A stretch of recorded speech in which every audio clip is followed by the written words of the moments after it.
Hello guys, welcome back to my channel. Apple's Mac Mini has always been the underdog of the Mac lineup, small, affordable, but surprisingly powerful.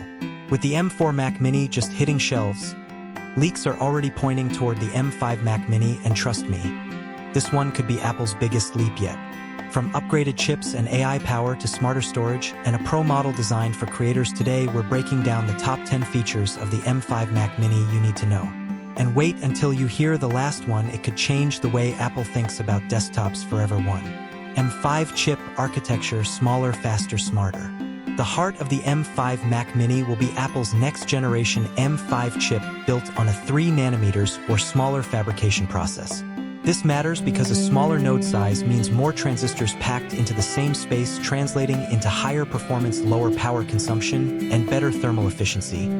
CPU performance rumors suggest a 10-core CPU on the base M5 with 6 efficiency cores for lightweight tasks and 4 performance cores for heavy lifting. Boost: expect 20–25% faster multi-core performance compared to the M4, which was already powerful enough to outpace Intel and AMD chips in the same category. Future-proofing: Apple is optimizing for AI-heavy macOS features and long-term software support, making the M5 Mini future-ready.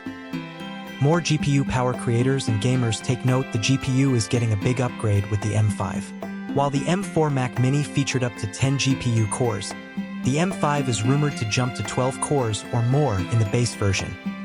Better graphics: this means smoother playback in Final Cut Pro, Blender, and 3D rendering apps. Gaming: with Apple pushing into gaming with titles like Resident Evil Village and No Man's Sky on macOS, this GPU bump makes the Mac Mini a more capable gaming machine. Pro potential: for the Pro variant, expect up to 22 GPU cores, making it powerful enough to compete with mid-tier dedicated GPUs on Windows desktops. M5 Pro model, the creator's Mac Mini. Apple is expected to repeat its two-tier approach: M5 Mac Mini for casual users, students, and general workflows. M5 Pro Mac Mini for professionals. The Pro model could bring 12 performance cores, 4 efficiency cores for massive parallel workloads, 22 GPU cores for 3D modeling, heavy video editing, and app development.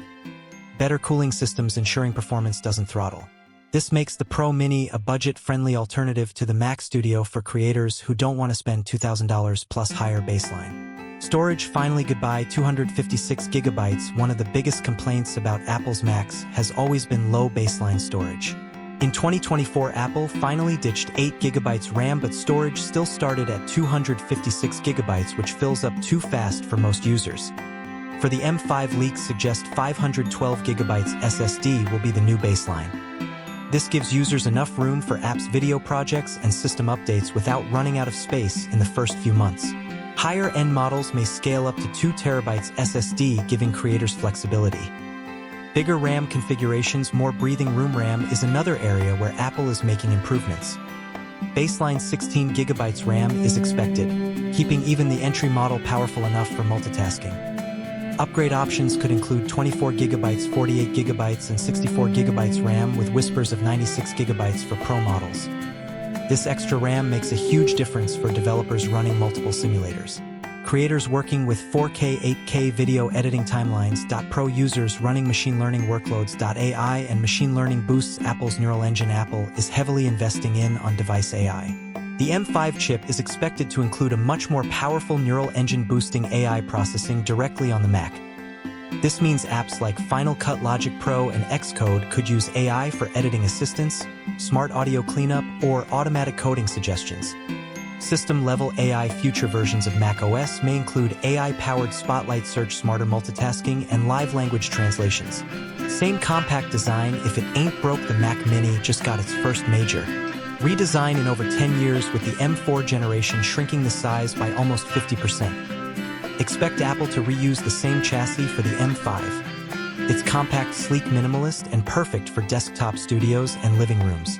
Apple rarely redesigns back-to-back, so don't expect a new look until at least 2027. Better efficiency and cooling: the 3nm M5 chip brings more than speed, it brings efficiency. Lower power draw, less heat, and quieter fans. Expect the M5 Mini to run cooler under load, even during video rendering or gaming.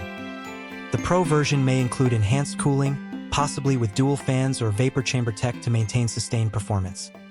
Aggressive pricing: Apple's value machine. The Mac Mini is Apple's most affordable desktop and often the cheapest way into the Mac ecosystem. The M5 Mac Mini is expected to stay at $599 for the base model, keeping it competitive with Windows desktops. The M5 Pro Mac Mini will likely start at $1,399, with upgrades pushing it closer to $2,000. Even with inflation, Apple knows the Mac Mini appeals to students, creators, and budget-conscious professionals, so they're unlikely to push pricing too high. Release date mystery: will we even see the M5? Here's the most interesting part: Apple might not release an M5 Mac Mini at all. Analysts like Mark Gurman suggest the timeline points to late 2025 at the earliest. If Apple decides to accelerate M6 chip development, the company might skip the M5 Mini entirely. That would mean the next update won't come until 2026 with the M6 generation. For buyers, this creates a dilemma: buy the M4 Mini now, which is already powerful, or wait 1-2 years for the M5 if it even arrives. So there you have it, the M5 Mac Mini's top 10 features. A faster chip, stronger GPU, higher storage, smarter AI, and a pro version for creators. But the big question remains: will Apple actually launch the M5 in 2025 or skip straight to the M6? I want to know what you think. Would you buy the M5 Mac Mini right away, or hold off for the next big leap? Drop your thoughts in the comments below. I love reading your takes.